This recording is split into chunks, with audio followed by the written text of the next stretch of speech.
कहानी की शुरुआत में हम इंसानों के आखिरी शहर ट्यूबलाइट सिटी को देखते हैं। उस सिटी के ऊपर कुछ ड्रैगन्स ने हमला कर दिया था। अब इंसानों को कोई भी उम्मीद नजर नहीं आ रही थी। तभी हम एक एल्डर को देखते हैं, वो भी सबकी वजह से काफी परेशान हो गया था। और उसके साथ एक और लड़का आ तू खड़ा हुआ था। वो भी यही कहता है कि अब इस दुनिया बचाने की कोई भी होप नजर नहीं आ रही। तो वो एल्डर उसे कहता है कि मुझे अपनी बॉडी को यहाँ पर बंद करना होगा, तुम्हारे लिए एक पैसेज को ओपन करना होगा ताकि तुम्हें पास में भेजा जा सके। क्योंकि उस एल्डर को हाथों पर पूरा भरोसा था। वो यही कहता है कि जब तुम वापस जाओगे तो वहां पर जाकर तुम इंसानों के एरा को अच्छा बनाना और इस सबको चेंज कर देना। क्योंकि यहाँ पर एक गॉड ने उनके ऊपर नजर रखी हुई थी और उसकी वजह से वो लोग कहीं भी भाग नहीं सकते थे, इसलिए हम लोगों की परेशानी में और भी इजाफा होता जा रहा था। वही एल्डर अपनी पावर का यूज करता है और तभी वहां पर एक बुक आ गई थी। जैसे ही वो बुक वहां पर आई थी तो वो अपने साथ खड़े हुए लड़के को यही कहता है कि जो लोग यहाँ से बिलोंग नहीं करते उन्हें पास में भेजा जाएगा ताकि वो दोबारा डेस्टिनी को लिख सकें।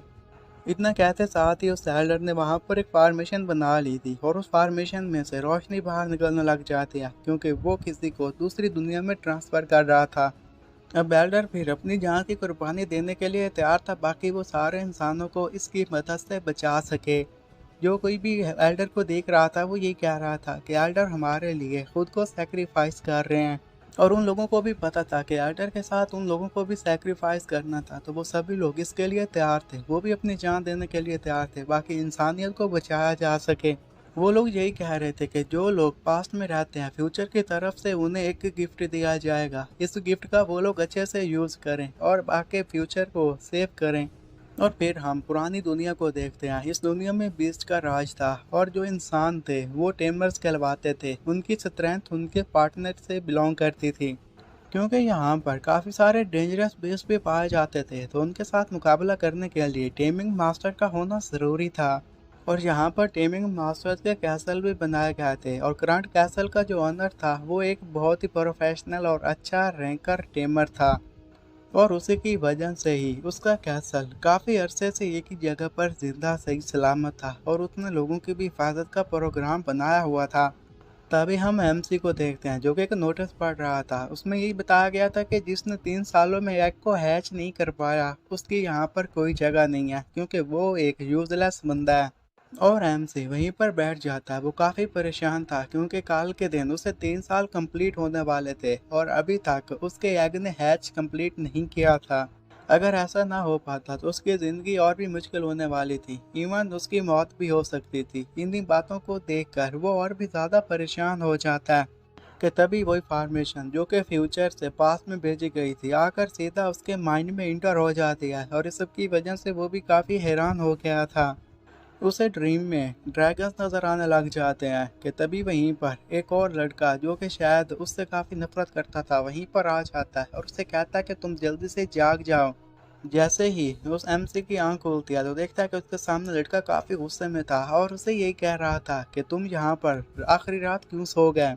उसे यही बताया गया था कि तुम एक टेमर ट्रेनिंग ट्रेनी हो, तो यहाँ पर तुम्हें परमिशन नहीं है कि तुम कैसल में आराम से आकर सो सको। और इसी तरह चलाते हुए उससे यही पूछ रहा था कि क्या तुमने यहाँ पर अपनी रात गुजारी, मुझे इसके बारे में बताओ। एमसी उसकी बातें सुनने के साथ यही कहता है कि ये क्या कह रहा, क्या मैंने रात गुजारी? लगता है कि मैंने वही ड्रीम देखा था। ड्रीम में मैंने ड्रैगन्स को देखा था। एक टीमर बहुत स्ट्रॉन्ग होता है। उसके सामने खड़ा हुआ लड़का उससे तो उसे यही कहता है कि तुम मेरी बात का जवाब क्यों नहीं दे रहे, क्या तुम मुझे इग्नोर करने की कोशिश कर रहे हो? बस इतना कहते साथ ही अपना हाथ से उसे जोरदार चपेट दे मारता है जिससे उसका फेस का हुलिया बिगड़ गया था। अब उसके हाथ में चाबुक भी था। उसे निकालते हुए खुश होते हुए ये कहने लग जाता है कि मैंने सही सुना कि तुम यहाँ पर अच्छे से बिहेव नहीं कर रहे, तुम बाहर भी गए थे। अगर तुमने ऐसा किया तो तुमने कर्फ्यू को वायोलेट किया था और इसी बात को लेकर वो उसको सजा देना चाहता था। वो उसे ये कह रहा था कि जब मैं तुम्हें 20 कोड़े मारूंगा तो मैं भी देखता हूँ कि तुम यहाँ पर जिंदा कैसे रह पाओगे। कि फिर उसकी नज़र एग पर पड़ जाती है जो कि क्रैक होना शुरू हो जाता है। तो उसी लड़के के पीछे खड़ा हुआ एक और लड़का यही कहता है कि सू हुआ तुम्हारा एग में क्रैक क्यों आ गया। सो हुआन ये देखकर खुश होते हुए उन्हें यही बताता है कि मेरे एग में हैचिंग शुरू हो गई है, मैं आखिरकार सक्सेसफुल हो गया। मेरे 3 साल की मेहनत ज़ाया नहीं हुई, आज मुझे उसका फल मिल गया। जैसे ही बाकी लोगों को ये बात पता चलती है तो उनके तो होश ही उड़ गए थे। वो ये कहते हैं कि इस ट्रैश ने सच में सक्सेस हासिल कर ली।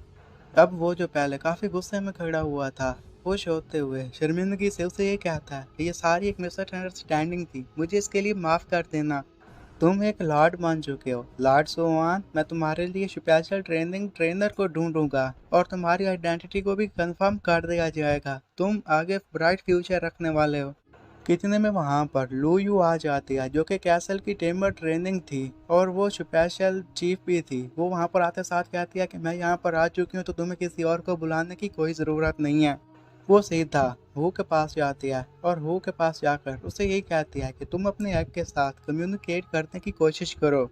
सो हुआन लू यू की ये बात सुनने के साथ ही अपने एग के साथ कम्युनिकेट करने की कोशिश करता है और फिर ट्रेनी को यही बताता है कि यहाँ से मुझे रिस्पांस मिला। वो काफ़ी खुश था और लू यू भी सुनकर काफ़ी खुश हो जाती है और खुश होते उसके पास आकर उसे ये भी कहती है कि हमारी ब्लैक प्लेटरन टेरिटरी में एक और यंग टेम्बर आ चुका है। फिर उसके फेस को जा करती जिसके ऊपर जोरदार थप्पड़ पड़ा हुआ था और ये कहती है कि तुम्हारे फेस के साथ क्या हुआ। सू हुआन सीधा लू यू को बता देता है कि मुझे इस बंदे ने मारा, जिस पर लू यू गुस्से में आ जाती है और वो उस लड़के को यही कहती है कि तुमने एक टेमर को मारा और इसकी सजा देने के लिए उसे वो ये कहते हैं कि इसके बदले में तुम्हें मैं 20 कोड़े मारूंगी और तुम्हें गैदरिंग एरिया के बाहर जाना होगा और वहां पर जाकर फूड भी हासिल करना होगा। जैसे ही वो लड़का ये सुनता है उसके लिए ये सजा बहुत ज्यादा थी। वो वहीं पर बैठ जाता है और ये कहता है कि लॉर्ड सुहान, मैं आपसे भीख मांगता हूँ, प्लीज मुझे माफ कर दो। लेकिन सुहान उसकी एक नहीं सुनता और लू यू से ये कहते हैं कि तुम मेरे पीछे पीछे चाल पड़ो, तो वो भी उसके पीछे पीछे चाल पड़ता है।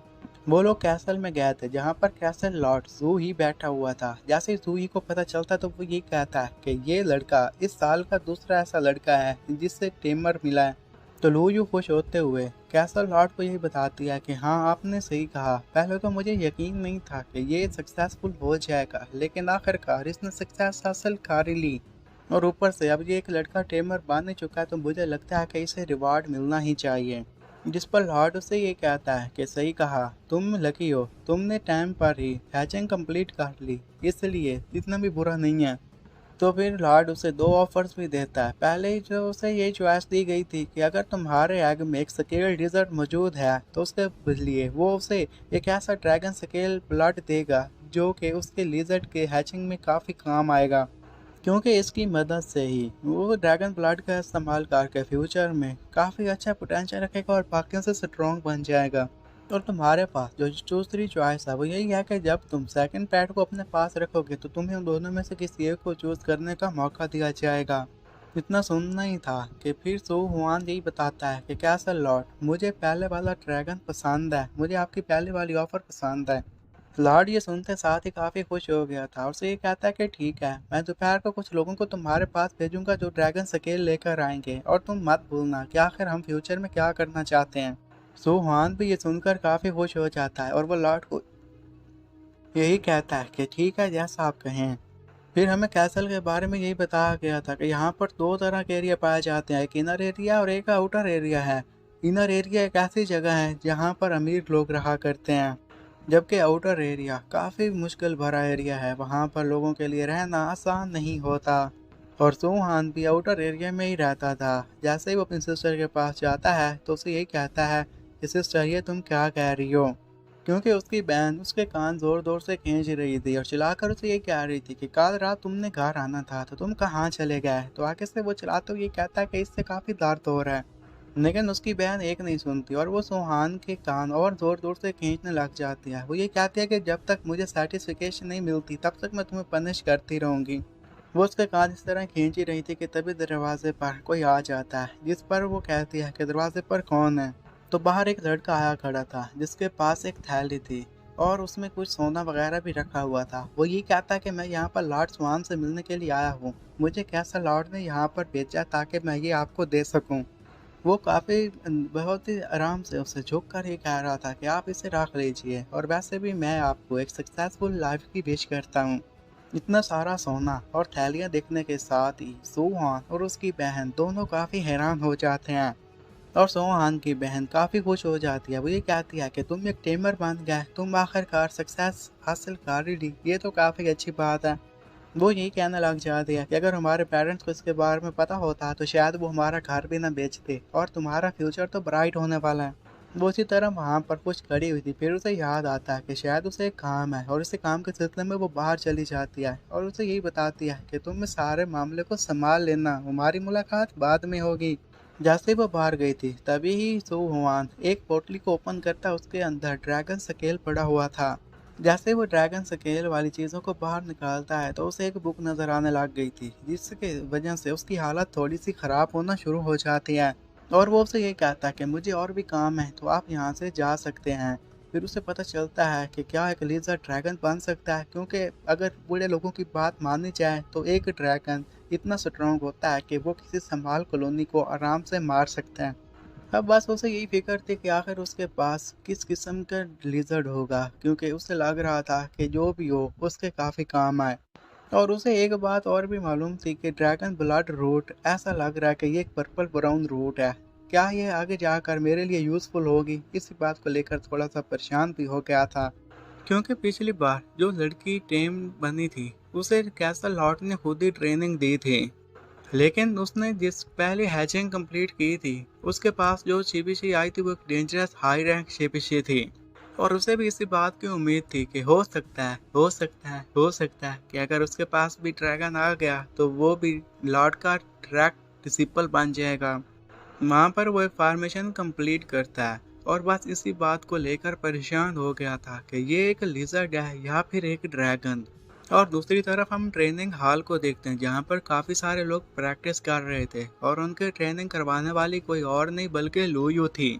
सो हुआन 4 दिन से वहाँ पर नहीं आया था। वहाँ पर ट्रेनिंग करने वाले लोग उसी के बारे में बात करने लग गए थे कि वो तो इतने तो अभी तक एग भी हैच नहीं कर पाया और 4 दिन होगा ट्रेनिंग के लिए नहीं आया, और वो लोग उसी का मजाक उड़ाने लग जाते हैं कि इतने में वहाँ पर सो हुआन आ जाता है। जैसे ही लुई उसे देख दिया है और उसे कहने लग जाती है कि फैमिली तुम्हें याद आ ही गया कि तुमने यहाँ पर आकर ट्रेनिंग करनी थी। वहाँ पर खड़े हुए लोग ये देखते साथ ही यही कहने लग जाते हैं कि अगर ऐसे ही चलता रहा तो लगता है कि सुबहान का आखिरी वक्त करीब आ चुका है, अब सुबहान को यहाँ पर कोई नहीं बचा पाएगा। सुबहान आगे आकर ट्रेनर लूयू को यही बताता है कि मेरी एक रीज़न थी जिसकी वजह से मैं यहाँ पर ट्रेनिंग करने के लिए नहीं आ पाया। लूयू मुस्कुराते हुए उसे ये कहती है कि आखिर वो कैसी रीज़न थी, मैं भी जानना चाहती हूँ। मुझे पता है कि तुम इसकी एक रीज़नेबल एक्सप्लेनेशन ज़रूर दोगे। इस बार तुम खुश हो तो छुटकू तुम बाहर आ जाओ। तो तभी एक छोटा सा नन्हा मुन्ना सा प्यारा सा ड्रैगन बाहर आ जाता है। सोहू को देखने के साथ वहाँ पर जितने भी लोग थे सारे के सारे हैरान हो जाते हैं और यही कहते हैं कि इसके पास तो लिजर्ड नहीं बल्कि ये तो एक स्ट्रॉन्ग प्रेशर वाली कोई चीज़ है। इवन वहाँ पर खड़ी हुई लूयू भी इसे देखकर हैरान हो जाती है और वो भी यही कहती है कि ये कोई आम शिपीशी नहीं बल्कि ये तो एक ड्रैगन है। सभी लोग वहीं पर हैरान खड़े थे कि लूयू से यही कहती है कि तुम्हें मेरे साथ कैसल जाना होगा ताकि हम जाकर कैसल लॉर्ड को मिल सकें। जैसे ही वो कैसल पहुंचते हैं तो लॉर्ड को पता चलता है कि इसने पहले ही बार में एक टॉप रैंक की डेंजरस स्पीशीज को हैच कर लिया है, तो वो काफ़ी शौक था। और वो लूयू को यही कहता है कि तुम उसके पास जाओ और उसे मेरे पास लेकर आओ। आखिर सू हुआन के एग को किसने बनाया, मुझे उस बंदे का पता करना है। और वो उसे ये भी कहता है कि मैं चाहता हूँ कि आप लोग उसके 3 महीने की सैलरी भी बना लीजिए। मैं भी उस बंदे से मिलना चाहता हूँ, वो एक जीनियस है जिसने एक ड्रैगन एग को बनाया, वो भी लिजर्ड एग को छोड़कर। और वो वहाँ पर खड़े हुए वो स्वान को भी यही कहता है कि मैं जानता हूँ कि तुम्हारे लिए ये पिछले 3 साल काफ़ी मुश्किल से गुजरे होंगे, लेकिन खुशकिस्मती की बात है कि तुम अब सक्सेसफुल हो चुके हो। अगर तुम्हारे पास कोई और किस्म का भी एग होता, एक नॉर्मल एग भी क्यों ना हो जाता, फिर भी ये तुम्हारे लिए एक्स्ट्रा ऑर्डिनरी अचीवमेंट होती। लेकिन तुम्हारे पास तो एक हाई रैंक डेंजर शिपीशी का एग है, इसका मतलब है कि तुम्हारा फ्यूचर और भी ब्राइट होने वाला है। कैसल लॉर्ड की ये बातें सुनने के साथ ही सू हुआन भी काफ़ी एक्साइटेड हो जाता है और वो कैसल लॉर्ड को यही कहता है कि मैं आपको फ्यूचर में कभी भी डिसअपॉइंट नहीं करूँगा। अब लॉर्ड अपनी जगह पर बैठ गया था और वो यही कहता है कि मैं भी काफ़ी खुशकिस्मत हूँ कि मेरे पास तुम जैसा टेमर मौजूद है जो कि हाईली टैलेंटेड लड़का है। और मैं तुमसे एक और बात पूछना चाहता हूँ, क्या तुम मेरे डिसिपल बनना चाहोगे? इतना सुनने के साथ ही वो स्वान की तो आंखें खुले की खुली रह जाती हैं। वो अभी भी शॉक्ड खड़ा था, उसे समझ में नहीं आ रहा था कि आखिर लॉर्ड ने उससे क्या पूछ लिया। इवन वहाँ पर खड़ी हुई लू भी काफ़ी हैरान हो जाती है उसके मन में एक ही सवाल था कि 3 साल पहले ही तो कैसल लॉर्ड ने एक लड़की जिसका नाम बाइसू था उसे एक्सेप्ट किया था अपनी डिसिपल के तौर पर, तो ये कहीं जल्दबाजी तो नहीं होगी। और सो हुआ ये सुनने के साथ ही जल्दी से ये कहता है कि लॉर्ड, मैं आपके स्टूडेंट बनने के लिए तैयार हूँ। इस पर कैसल लॉर्ड जोर जोर से हंसने लग जाते हैं, क्योंकि उनकी ये सारी बातें वहाँ पर पूरी जो हो रही थी। फिर वो उन सभी को ये कहता है कि ये तो बहुत ही खुशी की बातें हैं, तो मैं आज रात को एक पार्टी रखने वाला हूँ। ये इसलिए कि हमारे पास एक टैलेंटेड टेमर आ चुका है, और दूसरी खुशी की बात ये है कि मैंने अपने एक और डिसिपल को चूज कर लिया है, उसे और उसके सिस्टर को हुई। वहाँ पर कैसल गार्ड के बंदर से घर पहुँचाया गया था, और सभी लोग इसी के बारे में ही बातें कर रहे थे। घर आकर फिर वो अपने सिस्टर को यही बताता है कि फिलहाल जो मुझे मंथली अलाउंस मिली है वो 100 ग्राम ऑफ गोल्ड है, और अगर ऐसे चलता रहा तो हम जल्द ही शहर में एक नया घर खरीद लेंगे। इस पर उसकी बहन कान खींचते हुए उसे यही कहती है कि ये पिछले 3 सालों में मैंने इतना नहीं कमाया जितना तुमने एक महीने में कमा लिया, तो तुम तो काफ़ी अमेजिंग हो। जबकि इस सब की वजह से सुहान को काफ़ी दर्द हो रहा था। फिर वो बाहर जाते हुए उसे यही कहता है कि तुम्हें अब जाकर रेस्ट कर लेना चाहिए, क्योंकि कल भी तो तुम्हें सख्त काम करना है। तो आगे से उसकी बहन यही कहती है कि हाँ, तुमने सही कहा। फिर वो अपने रूम में जाता है। वहाँ पर जाते साथ ही सो हुआ ड्रैगन के रिलेटेड बुक्स पढ़ने लग जाता है, ताकि उनके बारे में नॉलेज हासिल कर सके। फिर वो अपने ड्रैगन के बारे में और ज़्यादा इन्फॉर्मेशन हासिल करते हुए उस बुक को रीड करते हैं, जिसमें बताया जाता है इसमें 6 स्किल्स पाई जाती हैं। सबसे पहली स्किल तो ये है कि ये बहुत जल्द सो जाता है। फिर इसी तरह वो एक अर्थ ड्रैगन के टाइप के बारे में पता चलता है, जो कि अर्थ से ही पावर हासिल करता है। और ऐसा ड्रैगन जो कि सोता भी हो और अर्थ की एबिलिटी का यूज़ भी करता हो, उसे हरा पाना काफ़ी मुश्किल होता है। वो एक टैलेंटेड बनेगा। उस ड्रैगन के बारे में इतनी सारी इन्फॉर्मेशन हासिल करने के साथ ही सो हुआन काफ़ी खुश हो जाता है, और वो यही कहता है कि तुम जाकर एक स्ट्रॉन्ग बीस्ट बनोगे। लेकिन वो इस बात से सबसे ज़्यादा हैरान था, क्योंकि इस डेंजर शेबी की ग्रोथ स्पीड काफ़ी अब नॉर्मल थी। अब नेक्स्ट डे वो ट्रेनिंग रूम में पहुंच जाता है, जहां पर कैसल लॉर्ड ही उसके पास बैठा हुआ था, और वो यही कह रहा था कि तुम्हारे ड्रैगन का पोटेंशियल बहुत स्ट्रॉन्ग है। और वो उसे एक मशवरा देता है, और वो मशवरा यही था कि इसके 3 एनर्जी टैलेंट का पता कराना था। उसके लिए ट्रेनिंग होना ज़रूरी थी, और वो उसे ट्रेनिंग के मेथड के बारे में पूछता है, और अपने मेन फोर्स के बारे में बता रहा था कि मेरी जो मेन फोर्स है वो डीमन टाइप है। उसके हाथ में एक रिंग थी, उसकी तरफ इशारा करके वो सब कुछ बता रहा था। उस रिंग को देखने के साथ ही सू हुआन की आंखें खुली की खुली रह जाती हैं, क्योंकि वो जानता था कि ये टीचर की टेम सील है और कुछ नहीं। टेमर सेल के बारे में यही बता रहा जाता है कि टेमर सील एक ऐसा आइटम होता है जिसमें हम टेम्ड बीस्ट को आराम से रख सकते हैं, क्योंकि इसके अंदर एक स्पेस होती है। जैसे जैसे एक बीस्ट बड़ा होता है और बाकी बीस्ट भी उसके पास आते हैं, तो एक ही चीज़ में उन्हें रखना इम्पॉसिबल होता है। तो यहाँ पर लोग मुख्तलिफ चीज़ें पहनते हैं, जैसे कि ब्रेसलेट हो गया, नेकलेस वगैरह हो गया, वाचेस हो गई और पेंडेंट्स वगैरह हो गए। टीचर फिर उसे अपने लिए एक स्कारलेट डीमन वुल्फ लेकर बाहर आ जाता है, ताकि वो उन्हें दिखा सके कि वो कितना पावरफुल है। वो उसके ड्रैगन की पावर को चेक करना चाहता था, इसलिए उसने उस डीमन वुल्फ को वहां पर बुलाया था, और ये उसका पहला बीस्ट था। लेकिन जैसे ही सो हुआन और उसके ड्रैगन ने ये देखा था, तो दोनों की हालत काफ़ी पतली हो जाती है, क्योंकि वो दोनों जानते थे कि इसके साथ मुकाबला करना आसान नहीं होगा। और उसी डीमन वुल्फ के बारे में बताते हुए टीचर ये कहता है कि ये मिक्स फॉर्म ऑफ डीमन और प्योर बीस्ट एट्रीब्यूट्स हैं, और मैं चाहता हूँ कि तुम ड्रैगन को अब छोड़ दो, और तुम पूरा यकीन रखो कि इस ड्रैगन को कुछ नहीं होगा। इतना सुनने के साथ ही छुटकू की हालत भी काफ़ी ख़राब हो जाती है। वो ड्रैगन को तो नीचे छोड़ देता है, लेकिन सामने खड़ा हुआ डीमन वुल्फ काफ़ी बड़ा था और ख़तरनाक दिख रहा था। और ये देखते साथ ही सू हुआन अपने ड्रैगन को यही कहता है कि यहाँ पर सब कुछ ठीक है, मैं तुम्हें गुड लक विश करता हूँ, तुम ये कर सकते हो, तुम उसका मुकाबला कर सकते हो। और वहीं पर खड़ा हुआ टीचर फिर ये कहता है कि स्कारलेट डीमन वुल्फ, मैं तुम्हें आर्डर देता हूँ कि तुम डीमन ब्रेथ का इस्तेमाल करो, ताकि ये लड़का तुमसे सीख सके कि पावर का कैसे यूज़ किया जाता है।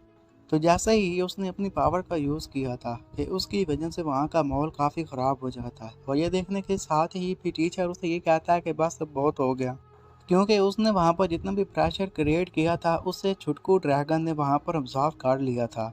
और ये देखने के साथ कैसल लॉर्ड काफ़ी खुश हो जाता है, और ये कहता है कि इस छोटे में तो काफ़ी एबिलिटी है। और इतना देखते साथ ही सू हुआन भी काफ़ी खुश हो जाता है, क्योंकि वो वहीं पर अकेला था जो कि उसे चेयर कर रहा था। और वहीं पर खड़ा हुआ कैसल लॉर्ड उसकी और भी तारीफ़ें करते हुए यही कहता है कि इसके पास जो एनर्जी है वो काफ़ी अमेजिंग है और ये आराम से बाकियों की एनर्जी को ऑब्जर्व कर सकता है। और सुहान की तारीफ करते हुए मास्टर ये कहते हैं कि तुम्हारे पास एक ख़ास किस्म का ट्रेयर आ चुका है, तुम इसका ख़ास ख्याल रखना, ये काफ़ी टैलेंटेड है, उसके पास स्किल्स भी काफ़ी अमेजिंग है। अब जैसा कि उसने स्कारलेट डीमन वुल्फ का वहाँ पर यूज़ कर लिया था, वो ज़्यादा यूज़ नहीं कर सकता था, तो कहता है कि अब स्कारलेट डीमन का ज़्यादा यूज़ नहीं कर सकता और वापस अपनी रिंग में भेज देता है। और वहीं पर उसने एक आर्थ बीस्ट को बुला लिया था जो कि एक डीमन एट्रीब्यूट था, उसका स्पेशल रैंक स्केरी था और उसका जो टाइप था वो ग्राउंड प्लेट पस था। और वो कहता है कि इसने मैंने इसे बुलाया ताकि ये तुम्हारे साथ खेल सके। अर्थ बीस्ट को देखने के साथ छोटकू ड्रैगन की हालत इतनी खराब हो जाती है कि वो जल्दी से जाकर सोहान की टांग के साथ चिपक जाता है और उसकी आंखों में डर और खौफ था। और सोहान भी टीचर को यही कहता है कि टीचर, मुझे नहीं लगता कि आप इस किस्म का यहाँ पर बीज का यूज़ कर सकते हैं, क्या ये सूटेबल रहेगा? मुझे नहीं लगता कि ये यहाँ पर इस पर सूट करेगा। तो आगे से टीचर ये कहते हैं कि हाँ हाँ, तुमने सही कहा, और वैसे भी इसे फेस करना इसके लिए आसान होना चाहिए क्योंकि मैं जानता हूँ कि ये सब कुछ कर सकता है। और ये टाइप मुझे लगती है कि इसके लिए इजी रहेगी। कि तभी ही वो वहीं पर एक और बुला लेता है, उसका नाम था लावा ट्रेनोसॉरस। लावा ट्रेनोसोरस को देखने के साथ ही दोनों की हालत इतनी ज़्यादा ख़राब हो गई थी कि वो दोनों वहाँ से हिल भी नहीं पा रहे थे। और लावा ट्रेनोसारस को देखने के साथ ही फिर सो हुआन अपने मास्टर को ये कहता है कि ये तो एक ख़ास किस्म की ड्रैगन टाइप है ना। जिस पर कैसल लॉर्ड खुश होते हुए बताते हैं कि हाँ, तुमने सही कहा। और मुस्कुराते हुए उसे ये भी कहता है कि तुम खुशकिस्मत हो कि तुमने एक ड्रैगन को टेम किया, क्योंकि कोई भी नया बंदा किसी भी ड्रैगन को टेम नहीं कर पाता। अपने मास्टर की बातें सुनने के साथ ही सू हुआन के मन में उसकी किताब का ख्याल आता है और वो ये कहता है कि मुझे इसके बारे में कैसल लॉर्ड को नहीं बताना चाहिए और उसे एक सीक्रेट के तौर पर रखना चाहिए। फिर कैसल लॉर्ड उन्हें कहता है कि क्या तुम तैयार हो चुके हो, और लावा ट्रायनोसोरस को कहता है कि तुम इस पर अपनी पावर का यूज़ करने के लिए तैयार हो जाओ। उसने वहां पर इतना प्रेशर रिलीज किया था कि सू हुआन उसे देखते साथ ही काफी हैरान हो जाता है। सू हुआन यही कहता है कि इसका इतना प्रेशर है कि ऐसा लग रहा है कि एक समुंदर में तूफान आया और एक छोटी सी बोट उसको फेस कर रही हो। वो वहां पर खड़ा था, इस सब से उसका मुकाबला नहीं हो सकता था कि तभी ही फिर कैसा लॉर्ड उसके पास जाकर साइड पर धकेलते उसे कहते हैं कि तुम उसके प्रेशर में मत आओ। जैसे ही वो पीछे की तरफ हटता है कि उस पर सारा का सारा प्रेशर रिमूव हो जाता है। और इस सब की वजह से ही सोमवान की हालत काफ़ी ख़राब हो गई थी। वो भी इतना स्ट्रांग बनना चाहता था कि इस प्रेशर को वो भी आराम से झेल पाए। फिर थोड़ी ही देर में वो दोनों काफ़ी हैरान हो जाते हैं क्योंकि उस प्रेशर में वो चुटकुल ड्रैगन आराम से खड़ा हुआ था, वो ज़रा बराबर भी नहीं हिलता और यही बात उनके लिए हैरानी वाली थी। कैसल लॉर्ड मुस्कुराते हुए फिर लावा ट्रायनोसोरस को ये कहते हैं कि तुम ज़रा और प्रेशर क्रिएट करो ना। इस बार लावा ट्रायनोसोरस ने काफ़ी ज़्यादा प्रेशर क्रिएट किया था और उसी प्रेशर का इस्तेमाल उस खुटकू ड्रैगन पर किया था। यह देखने के साथ ही मास्टर के जहन में एक बात तो थी कि इस बार ये छुटकू ड्रैगन इस प्रेशर को झेल नहीं पाएगा। लेकिन ये देखकर वो और ज़्यादा हैरान हो जाता है क्योंकि छुटकू ड्रैगन ने इस प्रेशर को भी आराम से झेल लिया था। ये देखकर फिर कैसल और मुस्कुराते ये कहते हैं कि ये दिखने में तो बहुत ही वीक है, लेकिन इसके बावजूद भी इसने ट्रायनोसोरस की पावर को आराम से मुकाबला किया। और मेरे लिए भी ये मानना मुश्किल है और इमेजिन करना भी मुश्किल है कि ये लड़का बहुत ही टैलेंटेड है, ये फ्यूचर में बड़े बड़े कारनामे करने वाला है। तो साथ खड़ा हुआ सोहान जब अपने मास्टर से मुंह से अपने छुटकू ड्रैगन के बारे में ये बातें सुनता है तो वो भी काफ़ी खुश हो जाता है। और फिर कैसल लॉर्ड कुछ सोच ही रहा था कि उसे कुछ याद आ जाता है, तो कहता है कि मुझे इसके बारे में सोहान से बात करना होगी। वो सोहान को ये कहता है कि क्या तुमने ड्रैगन स्किल्स का यूज़ किया? तो आगे से सोहान यही कहता है कि टीचर, जब आपने लोगों को भेजा था कि वो ड्रैगन स्केल आकर मुझे दे दें तो मैंने उसी वक्त ही ड्रैगन स्केल्स का इस्तेमाल कर लिया था। तो आगे से फिर टीचर मुझे कहता है कि मुझे लगता है कि जो मैंने ड्रैगन स्केल तुम्हें भेजा था इस ड्रैगन ने उसे भी ऑब्जर्व कर लिया। और शायद ये इसी वजह से है कि ये इतना टैलेंटेड बना। अब इसके पास इतनी पावर आ चुकी है कि ये बाकी ड्रैगन को आराम से सरपास कर सकता है। और इतना ही नहीं बल्कि वो उसे फिर एक बुक देते हुए ये कहता है कि इसमें मैंने कुछ ट्रेनिंग मेथड और स्किल्स के बारे में लिखा हुआ है, तुम इन्हीं का इस्तेमाल करना और ड्रैगन को अच्छे से सिखाना। और सिर्फ इतना ही नहीं बल्कि मैंने यहाँ पर एक suitable basic mind training method भी लिखा है जो कि तुम्हारे काफ़ी काम आ सकता है। तुम एक बात याद रखना कि जब तुम एक बीस्ट को ट्रेन कर रहे हो तो तुम्हें अपनी माइंड की पावर का इस्तेमाल करना होगा, उसे निगलेक्ट कभी भी मत करना। और सोहान उस बुक को देखकर काफ़ी खुश हो जाता है और बुक को लेने के साथ ही वो टीचर को ये कहता है कि टीचर आपका बहुत बहुत शुक्रिया, क्योंकि उसके टीचर उसकी काफ़ी हेल्प जो कर रहे थे। और सिर्फ इतना ही नहीं, सोहान फिर इसके बाद अपने घर जाता है तो सैलर को जब पता चलता है कि वो एक टेमर बन चुका है तो वो भी उससे अच्छे से पेश आने लग गया था। अब उसकी बहन उससे पहले के घर आती तो पहले से ही सोहान अपने घर की सफाई शुरू कर देता है। उसने घर के अच्छे से सफाई की थी और ऐसा लग रहा था कि ये उनके पुराने घर की तरह है। वो इसके बारे में अपनी सिस्टर का इंतज़ार नहीं कर सकता तो सोचता है कि क्यों ना उसके काम पर जाकर ही उसे बता दूं। जैसे ही वो काम पर जाता है वहाँ पर उसे एक लड़की की आवाज़ सुनाई देती है। वो लड़की की आवाज़ किसी और की नहीं बल्कि उसकी बहन की थी। तो वो तेज़ी से बहन की तरफ भागकर जाता है। दो कुत्तों ने उसकी बहन को घेर रखा था और वहाँ पर कुत्तों के मालिक भी खड़े हुए थे, जो कि उसे यही कह रहे थे कि तुम इनसे मत डरो मिस्सू, तुम कहीं भी मत भागना, ये तुम्हें नहीं काटेंगे। हमारे कुत्ते तो सिर्फ यहाँ पर तुम्हारे साथ खेलने के लिए आए हैं। सुहान की बहन चिल्लाती रहती है, वो नहीं ये कहती रहती है कि इन कुत्तों को मुझसे दूर भगाओ, लेकिन कुत्तों का मालिक उस पर हंसता रहता है क्योंकि उसमें से काफी मजा आ रहा था। और वो उसे ये कहता है कि अगर तुम मुझसे वादा करो कि आज रात तुम मेरे साथ गुजारोगी तो मैं इन कुत्तों को कहूंगा कि ये तुम्हारे साथ ना खेलें।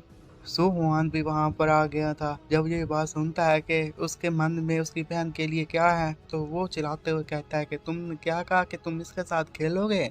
उसके हाथ में एक ईंट आ जाती है और इसी ईंट की मदद से वो एक कुत्ते पर अटैक कर देता है और उस कुत्ते की हालत वहीं पर खराब हो गई थी। वो उसे ये कहने लग गया था कि तुम अगर मेरी बहन को छेड़ने की कोशिश करोगे तो मैं तुम्हें जिंदा नहीं छोड़ूंगा। तुम ये मत समझना कि तुम एक डॉक्टर के बेटे हो तो जो तुम्हारे मन में आएगा तुम वो कर सकते हो। उसको एक कुत्ता मारा गया था, इस वजह से उस बंदे की हालत काफी खराब हो गई थी। वो गुस्से में आ जाता है और कहता है कि तुम्हारी हिम्मत कैसे हुई कि तुमने मेरे चार्ली को मार दिया। अब वो अपने दूसरे कुत्ते जिसका नाम जैक था उसे कहता है कि तुम जाओ और इस पर अटैक करो और इसे मार दो। ये देखते साथ ही शूहान की बहन ये कहती है कि हमें यहाँ से भागना होगा, लेकिन शूहान वहां से नहीं भागता। अब जैक उसे काटने के लिए उसके करीब आ जाता है तो ये देखते साथ ही उसका छुटकू ड्रैगन अब गुस्से में आ गया था और छुटकू ड्रैगन आगे बढ़ता है और जैक की गर्दन पर अटैक कर देता है। ये देखते साथ ही शूहान और उसकी बहन दोनों काफी हैरान हो जाते हैं। अब छुटकू ने उसे बाइट करके मार दिया था, इसलिए जैक ये देखते साथ ही काफी खुश हो जाता है। जबकि उन कुत्तों का मालिक और उसके चमचे ये देखकर काफी हैरान हो जाते हैं। उन्हें समझ में नहीं आ रहा था कि वो क्या करें। अब उनका दिमाग मुकम्मल तौर पर घूम चुका था तो वो अपने चमचों को ये कहता कि अपने अपने चाकू बाहर निकाल लो और इनकी मदद से हम इन पर अटैक करके इन्हें मार देंगे। अब वो तीनों जैसे ही अटैक करने के लिए आगे बढ़ रहे थे तो ये देखते साथ ही सुवान अपने ड्रैगन को ये कहता कि तुम अपनी ड्रैगन पावर का इस्तेमाल इन तीनों पर करो। अब जैसे ही उसके छुटकू ड्रैगन ने पावर रिलीज की थी तो ये देखते साथ ही उन तीनों की हालत काफी खराब हो जाती है और वो उसके चमचे ये कहने लग जाते हैं कि बॉस ये ड्रैगन तो काफी स्केरी लग रहा है, हमें लगता है कि हमें इसके लेकर और ज्यादा कॉशियस होना होगा। कितने में वहां पर एक और बंदा आ जाता है और उसके साथ भी दो और भी लड़के थे और वो वहां पर आते साथ ही ये कहता है कि यहाँ पर आखिर क्या चल रहा है। और उसी हुंडे का एक चमचा आगे बढ़कर ये कहता है कि यहाँ पर गार्ड्स आ रहे हैं तो क्यों ना हम यहाँ पर एक ऐसा ड्रामा क्रिएट करें कि हम ही यहाँ पर मजलूम बन जाएं और ऐसा दिखावा करें कि उन लोगों ने हमारे साथ ज्यादती की। और आगे से वो भी मुस्कुराते हुए मन ही मन में कहने लग जाता है कि वेल इन गार्ड्स को मैं भी अच्छी तरह जानता हूँ और मैं भी ऐसा दिखावा करूंगा कि उन्होंने मेरे साथ ज्यादती की और इससे तो मैं अंदर बंद करवा दूंगा। और जैसा ये डिटेंशन रूम में जाएगा तो वहां पर जाकर इसके साथ मैं निपट लूंगा, तब तक मैं इसे कुछ नहीं कहता। ये अंदर बंद होगा तो फिर जाकर मैं उसके सिस्टर पर अटैक कर दूंगा और वहां पर तो सू भी नहीं होगा जो अपनी सिस्टर को बचा पाएगा। और मेरे जो चार्ली और जैक मारे गए अब उनकी मौत भी ज़ाया नहीं जाएगी। और ये बातें सोचने के साथ उसके मुंह में पानी भी आ गया था। अब एक गार्ड का बॉस आगे बढ़ता है और उसे ये कहता है कि तुम यंग मास्टर गू नहीं हो, अगर तुम गू ही हो तो तुम यहाँ पर क्या कर रहे हो। तो गू आगे बढ़ता है और वो गार्ड को ये बताने लग गया था कि ब्रदर जैंग, इस बंदे ने मेरे दोनों कुत्तों को मार दिया, वो भी बुरे तरीके से। तो मैं चाहता हूँ कि आप इसे फौरन पकड़ लें और इसे अंदर बंद कर दें। जैंग इतना सुनता ही है कि अपने साथ मौजूद बाकी गार्ड को ये कहता है कि जल्दी से आगे जाओ और इसे बांध लो। वो दोनों अब हैंडक्राफ्ट लेकर आगे बढ़ते हैं और उसे ये कहते हैं कि तुम्हें पता है ना कि तुमने किसके कुत्तों को मारा है, तो इसलिए तुम्हें सरेंडर करना होगा और यहाँ पर कोई भी वायलेंस वगैरह क्रिएट मत करना। इतना सुनते साथ ही सुहान से ये कहता है कि उनके कुत्तों को किसी और ने नहीं बल्कि इस ब्रिक ने मारा है, तो आओ ना इस ब्रिक को पकड़ लो। इस पर गार्ड गुस्से में आ जाता है, उससे कहते हैं कि ये कोई मजाक की जगह, तुम्हें लगता है कि हम यहाँ पर मजाक कर रहे हैं? अभी तो तुम्हें डिटेंशन में जाना ही होगा, तुम्हें हम अंदर बंद कर देंगे। लेकिन जैसे ही वो देखते हैं कि सो वहान के पास एक टीम्ड बीस्ट है, इसी के साथ उन दोनों की हालत पतली हो जाती है। और सिर्फ इतना ही नहीं, बल्कि सो वहान के पास एक टेमर गार्ड भी था और उन गार्ड्स को ये कहता है कि तुम गौर से इसे देखो। अब टेमर को गार्ड को देखने के साथ उन गार्ड्स की हालत और भी ज्यादा पतली हो जाती है। उन्हें पता था कि उन्होंने गलत बंदे के साथ पंगा ले लिया है। जैंग को तक भी ये न्यूज़ पहुंची हुई थी कि असल में लॉर्ड का एक नया डिसिपल आया है, तो कहीं ये वो तो नहीं है। बस ये सोचते साथ ही वो हवा में एक फायर निकाल देता है। उसे इस तरह देखने के साथ ही उसके पीछे खड़ा हुआ गू और उसके चमचे दोनों काफी हैरान हो जाते हैं। अब उसकी बंदूक का निशाना गू पर था और वो उसे कहता है कि तुम लोग यहाँ पर आकर स्ट्रीट में क्राइम क्रिएट कर रहे हो, इसलिए तुम्हें पकड़ना होगा। अपने गार्ड्स को ये कहता है कि आगे बढ़ो और इनके हाथ बांध दो ताकि हम इन्हें अंदर ले जा सकें। गू चलाते हुए ये कहता रहता है कि कैप्टन जैंग, मैं यहाँ पर विक्टिम हूँ, आपको जरूर कोई गलत फहमी हुई होगी। वो चिल्लाता रहता है, उसे ये भी कहता रहता है कि तुम्हें तो पता ही है कि मेरे फादर एक प्लांटेशन डायरेक्टर हैं, तो उसने तुम्हारी कितनी मदद की थी। लेकिन जैंग को इन बातों से कोई फर्क नहीं पड़ता। वो आगे बढ़ता है और उसके फेस पे एक जोरदार पांच दे मारता है, जिसकी वजह से उसका एक दांत भी टूट गया था। आगे से फिर जैंग मुस्कुराते हुए अपने गार्ड्स को ये कहता है कि इसकी हिम्मत कैसे हुई कि मेरे से ऐसे बिहेव करे, इसलिए मैंने इसे मारा और तुम लोग भी आगे बढ़कर इसे मारो। अब ऐसा करने के बाद जैंग सो वान के पास आता और कहता है कि लॉर्ड सो, इस सब के लिए मुझे माफ़ कर देना। मुझे नहीं पता था कि इस बंदे ने आपके साथ पंगा ले लिया है, अब ऐसा कभी भी आपके साथ नहीं होगा। तो उसकी बातें सुनने के साथ ही फिर सो वान से ये कहता है कि तुमने इस मामले को आराम से सुलझा लिया, वो भी पूरे टाइमली। तो जैसे ही जैंग ये बातें सुनता है कि लॉर्ड सो उसके लिए तारीफ कर रहा है, तो वो खुश हो जाता है और कहता है कि आपकी तारीफ करने का बहुत बहुत शुक्रिया। अब उन दोनों की अच्छी खासी पिटाई हो गई थी और फिर ये सब कुछ करवाने के बाद जैंग यही पूछता है कि सू हुआ, हमने इसे अच्छी तरह पनिश किया है, क्या अब तुम सेटिस्फाई हो? तो इस पर सुमान यही कहता है कि वेल, जो होना था हो गया, लेकिन जैसे ये जेल से छूट कर आएंगे तो मैं इनके पीछे जाऊंगा और इनकी खुद अच्छे से पिटाई करूंगा। जैंग इतना सुनता साथ ही ये कहता है कि हाँ लॉर्ड, हम आपकी बात समझ गए। अब जहाँ पर ये मामला ख़त्म हो गया था, तो सोहान फिर अपनी बहन को कहता है कि अब हमें अपने घर वापस जाना चाहिए। तो उसकी बहन ये सब कुछ देखकर काफ़ी खुश हो जाती है और वो भी अपने भाई को कहता है कि आपने सही कहा, अब हम अपने घर वापस जाना चाहिए। और फिर दोनों घर की तरफ रवाना हो जाते हैं। उन दोनों के जाने के बाद ही पीछे से जैंग अपने गार्ड्स को यही कहता है कि ब्रदर, तुम्हें क्या लगता है कि यहाँ पर किसको ऑफेंड करना अच्छा लगता, एक प्लांटेशन डायरेक्टर को या फिर एक टेमर को? तो उसके साथ खड़ा हुआ गार्ड तेजी से उसे बताता है कि नहीं नहीं, आपने सही कहा, क्योंकि हम एक प्लांटेशन डायरेक्टर को तो ऑफेंड कर सकते हैं, लेकिन हम किसी टेमर को ऑफेंड नहीं कर सकते, इसमें हमारी जान जा सकती है। इस पर जैंग खुश होते हुए उसे ये कहता है कि हाँ शाओजन, तुमने बिल्कुल सही कहा।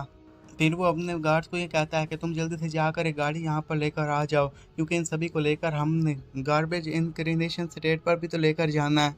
इस पर उन दोनों की हालत और भी बदली हो जाती है। तीनों काफ़ी परेशान बैठे हुए थे, उन्हें समझ में नहीं आ रहा था कि वो क्या करें। अब उन्हें गार्बेज में जाकर फेंका जाना था।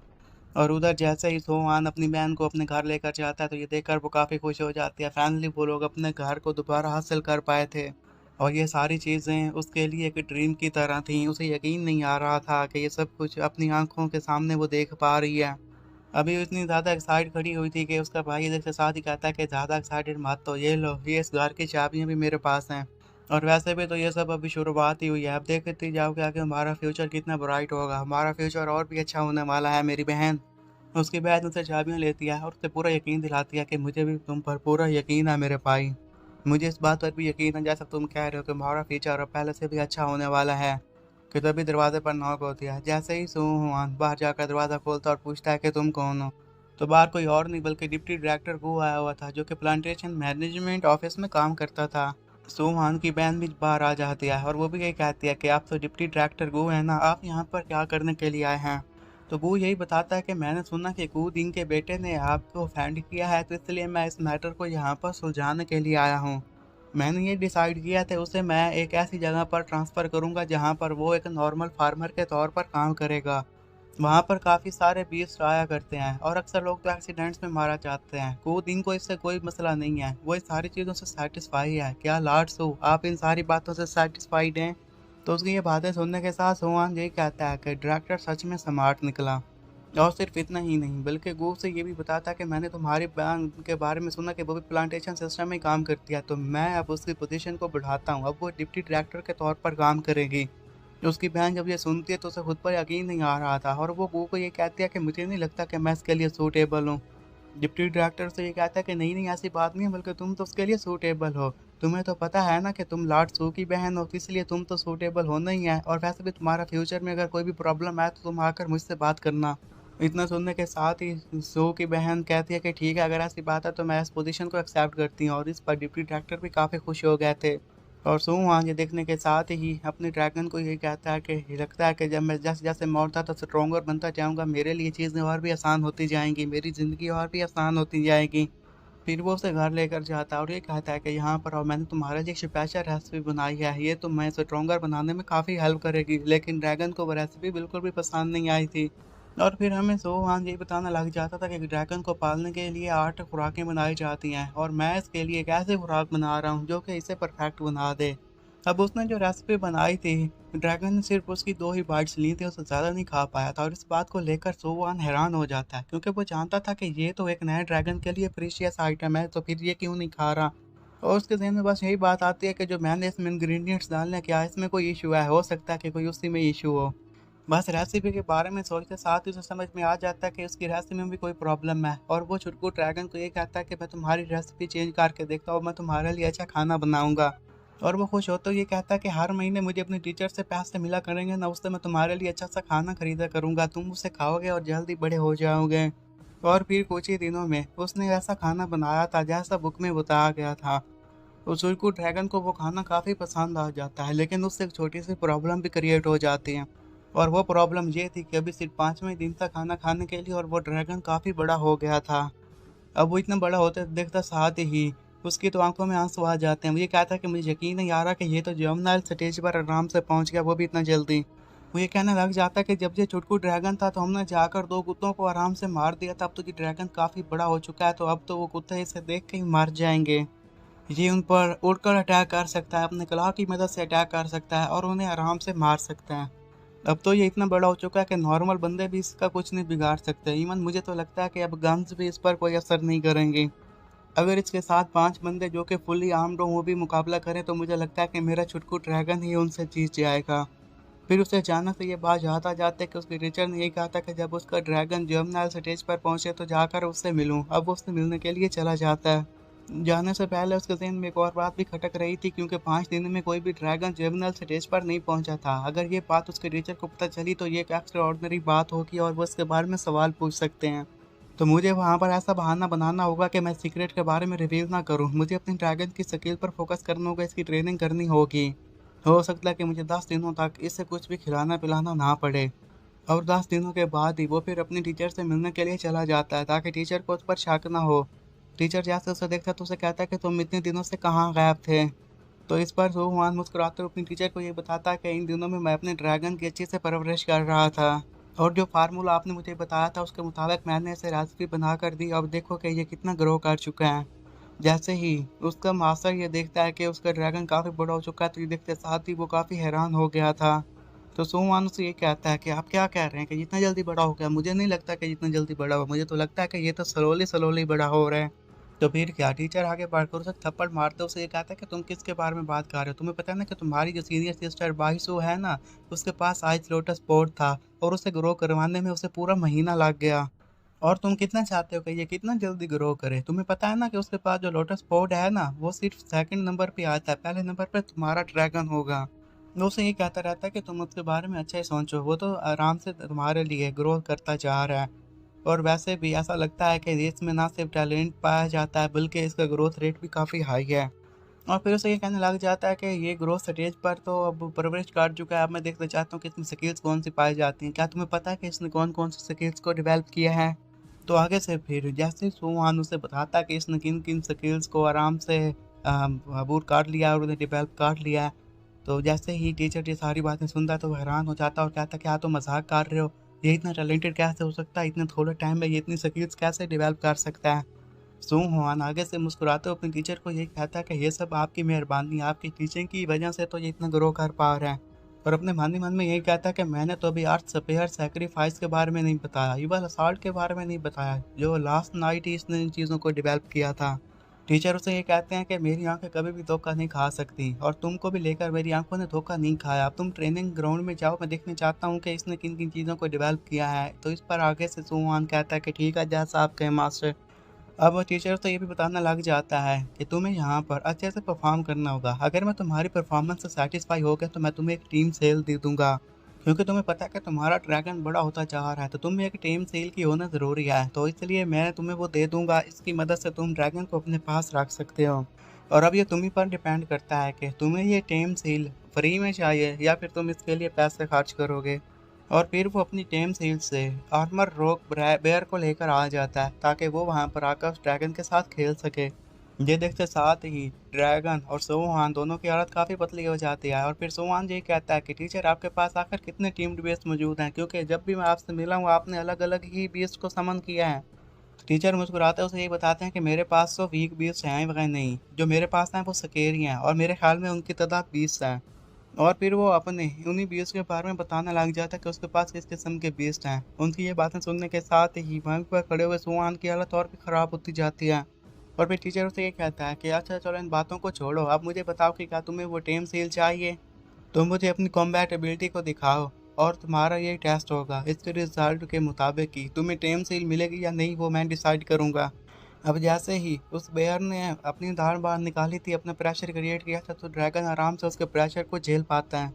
और ये देखते साथ ही टीचर कहता है कि ये इतना भी बुरा नहीं है, वो ग्रोथ स्टेज पर है, उसके बावजूद भी इसने प्रेशर को आराम से झेल लिया।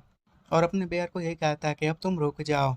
और वो उनको ये कह रहा था कि तुम अभी बच्चे हो तो इसलिए मैं तुम पर नरमी से पेश आ रहा था। अपने वो बेयर को ये कहता है कि अब तुम अपनी डीमन ब्रेथ का इस्तेमाल करो। तो ये सुनते साथ ही वहीं पर खड़ा हुआ सोहुआन अपने ड्रैगन को कहता है कि अब तुम्हारी बारी, तुम डीमन ब्रेथ का इस्तेमाल करो और साथ साथ शैडो बॉल का भी इस्तेमाल करना। टीचर सोहुआन की ये बात सुनते साथ ही ये कहते हैं कि बच्चे तुम्हें पता है ना कि तुमने कुछ खाया भी है। मुझे लगता है कि ड्रैगन ने कुछ नहीं खाया। तुम्हें लगता है कि तुम मेरे बेयर को यहाँ पर आराम से हरा पाओगे। लेकिन इन बातों का असर सोहान पर नहीं होता और वो अपने ड्रैगन को ये कहता है कि तुम अपनी डीमन ब्रेथ का इस्तेमाल करो, शैडो बॉल का इस्तेमाल करो और बार बार इस्तेमाल करते रहो। अब जैसे ही उसके ड्रैगन ने शैडो बॉल का इस्तेमाल किया था, वो जाकर बेयर के सीधे माथे पर लगता है, जिसकी वजह से बेयर को दर्द होने लग गया था। और टीचर ये देखकर खुश हो जाता है और कहता है कि ये तो बहुत ही अच्छी बात हो गई, इसने तो खुद ही इस स्किल को डेवलप कर लिया। और ऊपर से इसने जो अटैक किया है वो कंटिन्यूसली फायरिंग की वजह से अटैक कर पाया। इसकी एक्यूरेसी और स्पीड भी काफ़ी अच्छी है, इतनी बुरी नहीं है। उसकी ये बातें सुनने के साथ फिर सुहान हंसने लग जाता है। टीचर को कहता है कि आपका फिर से शुक्रिया जो आप मेरी इतनी तारीफ कर रहे हैं। और मानी मन में वो ये भी कह रहा था कि ये अटैक इतना भी खतरनाक नहीं था कि उस बेयर के डिफेंस सिस्टम को ही वीक कर सके। अब टीचर उसकी इस परफॉर्मेंस से काफ़ी खुश हो जाता है और ये कहता है कि मैं तुम्हारी परफॉर्मेंस से काफ़ी खुश हूँ, तो जैसा कि तुमसे मैंने प्रॉमिस किया था, अब मैं तुम्हें ये टेम सील देता हूँ। और वो अपनी टेम सील उसे दे देता है। और इस टेम सील में वो पूरे 5 बीस रख सकता था, इसमें इतनी कैपेसिटी तो मौजूद थी। और इतना ही नहीं बल्कि उसे ये भी बताता है कि अगर फ्यूचर में तुम्हारा बीस्ट काफ़ी बड़ा हो जाता है तो तुम्हें टेंशन लेने की कोई ज़रूरत नहीं है, इसमें 10 बीस्ट आराम से रह सकते हैं, अगर वो लोग एक दूसरे के साथ आराम से रहना चाहें तो। उसे लेने के साथ सुहान फिर टीचर को कहता है कि आपका शुक्रिया। टीचर उसे ये कहते हैं कि तुम्हें अब ज़्यादा भी खुश होने की कोई ज़रूरत नहीं है, इसकी स्किल इतनी बैड नहीं है, लेकिन फिर भी कॉम्बैट एक्सपीरियंस में ये काफ़ी पीछे है। और कॉम्बैट एक्सपीरियंस तो सिर्फ लड़ाइयों में ही हासिल किया जा सकता है। तो इसलिए मैंने ये डिसाइड किया कि मैं तुम्हें garrison of the north front line भेजने वाला हूँ, ताकि वहाँ पर जाकर तुम डेंजरस स्पीशीज़ के साथ फाइट करो और उससे कॉम्बैट एक्सपीरियंस हासिल कर सको। और 3 दिनों के बाद तुम मिलिट्री हेडक्वार्टर आ जाना, वहाँ पर तुम्हारे लिए सारा बंदोबस्त हो जाएगा। और हमें फिर ये बताया गया था कि यहाँ पर 4 डिफेंस लाइन पाई जाती हैं, वो भी हाई वॉल्स के बाहर। एक में ब्लैक लैंटन था, फिर गैदर प्लेस था, गार्डिंग द गैदरिंग प्लेस था। और हर डिफेंस सिस्टम में ही सॉलिड फोर्ट्रेस पाए जाते थे, वहाँ पर टेमर्स पाए जाते थे। और वहाँ पर ऐसे सोल्जर पाए जाते थे जिनके पास जो वेपन्स होते थे वो काफ़ी एडवांस थे। और इनमें से जो सबसे खतरनाक थी वो थी साउथ और नॉर्थ डिफेंस लाइन, क्योंकि यहाँ पर मोस्ट डेंजरस स्पीशीज हर रोज़ ही अटैक किया करती थी। और इसमें से जो अक्सर मेटल बना करते थे वो इन्हीं जो मॉन्स्टर को मारा करते थे उनकी खालों वगैरह से बनाया करते थे। अब वो 3 दिनों तक के लिए बाहर जा रहा था, तो वो इसके लिए एडवांस पेमेंट मांग लेता है, जो कि कोई छोटी मोटी पेमेंट नहीं बल्कि 2.5 लाख ग्राम ऑफ स्टील था।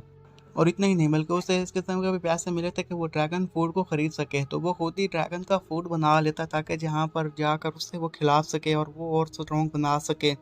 तो उसके लिए अब एक नोटिस इशू हो जाता है और वो उसके लिए सब कुछ अरेंज हो गया था। उसे पोस्ट नंबर 7 गार्ड पोस्ट पे जाना था ताकि जाकर वो टीम मेंबर के तौर पर सर्व कर सके। वो रास्ते में जा रहा था, रास्ते में देखता कि काफ़ी सारे लोग प्लांटेशन कर रहे थे। ये सब कुछ देख कर सुहान काफ़ी खुश हो जाता है और यहाँ पर जो भी फूड बनाया जाता था ये उनकी ज़रूरियात को पूरा करता था। यहाँ पर 50,000 या 60,000 लोग रहा करते थे। और प्लांटेशन के दौरान उन्हें काफ़ी खतरा भी आया करता है। जहाँ तक मुझे याद है, मेरे ख्याल में कूद इंकवान भी इन्हीं में शामिल है। ये भी यहाँ पर फार्मिंग कर रहा होगा। और यहाँ की जो सेफ्टी है वो किसी और पर नहीं बल्कि नॉर्दर्न डिफेंस लाइन पर ही डिपेंड करती है। उन्हीं का काम है कि यहाँ के लोगों को महफूज रखना। फिर वही गाड़ी वाला बंदा उसे नंबर 7 गार्ड पोस्ट पर छोड़कर चला जाता। उससे कहता है कि बेस्ट ऑफ लक। तो उसकी बात सुनकर सुमान गाड़ी से उतर आता। उससे कहता है कि ठीक है। और वहाँ पर पोस्ट पर जैसे एक बंदे को पता चलता है कि यहाँ पर एक न्यू कमर आया है और वो भी उसे किसी और ने नहीं बल्कि चीफ स्टाफ ने सेंड किया, तो वो काफ़ी हैरान हो गया था। तो इस पर उसके साथ खड़ा वो बंदा ये कहता है कि क्या तुमने सुना नहीं कि वो एक टेमर है और इसके पास फूड भी है। ये फूड ड्रैगन का है। क्या तुम्हें वो फूड नज़र नहीं आ रहा जो अपने साथ लेकर आया है? तो इस पर पहले वाला बंदा कहता है तो फिर हम यहाँ पर किस बात का वेट कर रहे हैं, हमें जाकर उसकी हेल्प करनी चाहिए। तो दूसरे वाला बंदा कहता है कि हाँ तुमने सही कहा, हमें जाकर उसकी हेल्प करनी होगी। वो दोनों तेजी से अब सू के पास आ जाते हैं और उसका सामान उठाने लग गए थे। ये देखकर सू को हैरान था और उसे कह रहा था कि तुम्हें ऐसा करने की कोई ज़रूरत नहीं है, लेकिन वो दोनों उसकी हेल्प करने के लिए खुशी खुशी तैयार थे। और पहले वाला बंदा उसे बताता है कि ये सब कुछ यहाँ पर ठीक है और वो अपना नाम बताता है कि मेरा नाम है हुआंग। तो आप अपना ख्याल रखिएगा, आप मुझे श्याओ हुआंग के नाम से पुकार सकते हैं। जबकि उसकी बात सुनने के साथ सो हुआन उसे ये कहता है कि आप मुझसे बड़े हैं तो इसलिए मैं आपको बिरदर हुआंग के नाम से ही पुकारूंगा। तो उसकी बात सुनने के साथ हुआंग की आंखों में आंसू आ जाते हैं और वो रोते हुए उसे यही कहने लग गया था कि आप पहले टेमर ऐसे मिले हैं जो कि हवाओं में नहीं उड़ते बल्कि ज़मीन पर हैं और लोगों से अच्छे से बात करते हैं। और अपने साथियों को यही कहना लग जाता है कि अपने हाथ और पाँव जल्दी से चलाओ और हमारे मास्टर का सामान जल्दी से लेकर दूसरी जगह पर रख दो, हम ज़्यादा देर नहीं कर सकते। और फिर हमें यही बताया गया था कि यहाँ पर 29 सेंट्री पोस्ट बनाई गई हैं और नादरन सेक्ट के सुवान नंबर 7 गार्ड पोस्ट पर इसे भेजा गया था। और यही कुछ 10 साल पहले की बात है कि जब यहाँ पर कुछ मॉन्स्टर्स ने अटैक किया था और यहाँ पर ना कोई बंदा बचा था ना बंदे की जात बची थी। इवन इस बिल्डिंग को भी तबाह कर दिया गया था। अब इस पोस्ट को दोबारा रीबिल्ड किया गया है और अब सोहान को यहाँ पर भेज दिया गया था। यही वो जगह थी जहाँ पर सोहान को अब मॉन्स्टर के साथ फाइट करना थी। वो वहीं पर बैठा हुआ था कि इतने में वहाँ पर हुआंग आ जाता है और वो सू को ये कहता है कि लॉर्ड सू, हम आपके लिए खाना लेकर आए जो कि आप बहन ने बनाया है। हमारे पास इतनी फैकल्टीज तो नहीं है लेकिन हाँ वो खाना अच्छा बनाता है, उम्मीद है कि आपको पसंद आएगा। तो सू हुआंग ये सुनने के साथ ही हुआंग को यही कहता है कि ब्रदर हुआंग, आप मुझे मेरे नाम से पुकारिए। मुझे नहीं लगता कि मैं इतना बड़ा हूँ कि आप मुझे लॉर्ड के नाम से पुकारें, तो आपको मुझे लॉर्ड कहने की कोई ज़रूरत नहीं है। हुआंग उसके साथ बैठ जाता है। बाकी लोग भी खाना खाने के लिए उसके पास बैठ गए थे और फिर हुआंग यही कहता है कि ठीक है मैं आपको लाड नहीं करूंगा लेकिन मैं आपको आज से ब्रदर सू के नाम से पुकारूंगा। उसकी ये बात सुनने के साथ ही सू हो खुश हो जाता है और वो ये कहता है कि ठीक है मैं आपको ब्रदर हुआंग के नाम से पुकारूंगा और आप मुझे ब्रदर सू के नाम से पुकार लेना। अब तो इस मामले को यहीं पर ख़त्म कर देते हैं। फिर वो उन सभी लोगों से ये पूछने लग जाता है कि मुझे यहाँ की फ्रीक्वेंसी के बारे में पता करना है कि जो भी यहाँ पर डेंजर स्पीशीज आकर हम पर अटैक करती हैं उनका रूटीन क्या है। तो इस पर एक लड़का जो कि मीट भी खा रहा था और वो सू को यही बताता है कि जो हमारे यहाँ जो चीज़ें दी गई हैं वो बाकियों से डिफेंस सिस्टम से काफ़ी वीक हैं और इसी वजह से यहाँ पर एक आधा मॉन्स्टर आ ही जाता है जिसके साथ हमें डील करना पड़ता है। वहां पर उन्होंने कुछ बीस्ट को पकड़ कर रखा हुआ था और वो एक साइड पर इशारा करके सो को कहता कि वो देखिए उस जगह पर जो भी बीस्ट हमारे हाथों लगा हमने उन्हें यहाँ पर पकड़ करके रखा हुआ है। और महीने के एंड में यहाँ पर मिलिट्री के कुछ लोग आते हैं। ऑफिसर्स यहाँ पर आने के साथ ही इनके मुताबिक हमें मिलिट्री पॉइंट्स देते हैं। इन चीज़ों को तो वो शहर में लेकर चले जाते हैं लेकिन मिलिट्री पॉइंट्स की वजह से हमारा मेरिट बढ़ जाता है। सो ये सब कुछ देखने के साथ काफ़ी खुश हो गया था और उनकी तारीफ करते हुए ये कहता कि तुम्हारे पास एक टेमर भी नहीं है, उसके बावजूद भी तुमने ये सब कुछ अचीव कर लिया, तो ये तो काफ़ी अमेजिंग है। और बाकी साथी लोग भी ब्रदर सो को ये कहते हैं कि हाँ आपने सही कहा लेकिन हम भी देखना चाहते हैं कि जिस बीस्ट को आपने टेम किया है वो कौन सा बीस्ट है, क्या आप हमें दिखा सकते हैं? तो ये देखने के साथ ही ब्रदर हुआंग को काफ़ी गुस्सा आ जाता है और वो अपने साथियों पर गुस्सा करते हुए ये कहने लग जाते हैं कि तुम ये क्या कह रहे हो, तुम्हें पता है ना कि ऐसे ही हम बीस को समन नहीं करवा सकते, जब ज़रूरत होगी तभी समन करवाएंगे। और इतना देखते साथ ही वहीं पर बैठा हुआ ब्रदर सो अपने बीस को बाहर समन कर लेता है क्योंकि वो उन्हें दिखाना चाहता था कि उसके पास कौन सा बीस था जिसने उसे टेम किया हुआ है। जैसे ही ड्रैगन बाहर आया था तो बाकी सारे लोगों के मुंह खुले के खुले रह जाते हैं, क्योंकि उन्हें यकीन नहीं था कि इसके पास एक टॉप डेंजर शिबिशी है। अब जाकर ड्रैगन सू के पास खड़ा हो जाता है और सू फिर सारे लोगों को यही बताता है कि यही वो बीस्ट है जिसे मैं समन कर सकता हूँ और ये एक ड्रैगन है। तो सामने खड़ा हुआ लड़का काफी एक्साइटेड था, ये कहता है कि ब्रदर सू, आपने पहले जिस बीस्ट को यहाँ पर टेम किया है वो एक डेंजर शिपिशी है, तो इसलिए ये तो काफी अमेजिंग बात है। और ड्रैगन फिर अपनी ड्रैगन पावर माइट शॉक का इस्तेमाल करने लगता है, क्योंकि उसे ऐसा लगा था कि यहाँ पर खतरा है। जैसे ही वो आगे सामने खड़े हुए बंदे की तरफ बढ़ता है तो ये देखने के साथ ही बंदे की हालत काफ़ी ख़राब हो जाती है, क्योंकि उसे ऐसा लगता है कि अब उसका आखिरी वक्त करीब आ चुका है। जबकि बेहतर तो ये देखने के साथ ड्रैगन को ये समझाने की कोशिश करता है कि तुम इनके ऊपर अपनी स्किल्स का यूज़ मत करो, तुम काफ़ी र्यूडली पेश आ रहे हो। और सू जल्दी से शियाओ के पास जाता है और उससे यही पूछता है कि क्या तुम ठीक हो, लेकिन इस सब की वजह से शियाओ की हालत काफ़ी ख़राब हो चुकी थी। लेकिन वो इसके बारे में सू को क्या कहता, वो बस ये कहता है कि मैं बिल्कुल ठीक हूँ ब्रदर सू, और तुम्हारा टीम बीस्ट काफ़ी अमेजिंग है। जबकि शियाओ के बाकी दोस्त वहीं पर खड़े हुए थे और जोर जोर से शियाओ पर हंसने लग जाते हैं और उसे ये कहते हैं कि तुम अब कह रहे हो कि तुम ठीक हो, क्या तुम्हें पता है कि थोड़ी देर पहले तुम्हारी क्या हालत थी, हमें तो ऐसा लग रहा था कि जैसे तुम पैंट में ही पी कर दोगे। ये सुनने के साथ शियाओ अपने दोस्तों को कहता है कि तुम लोग अपनी बकवास बंद करो।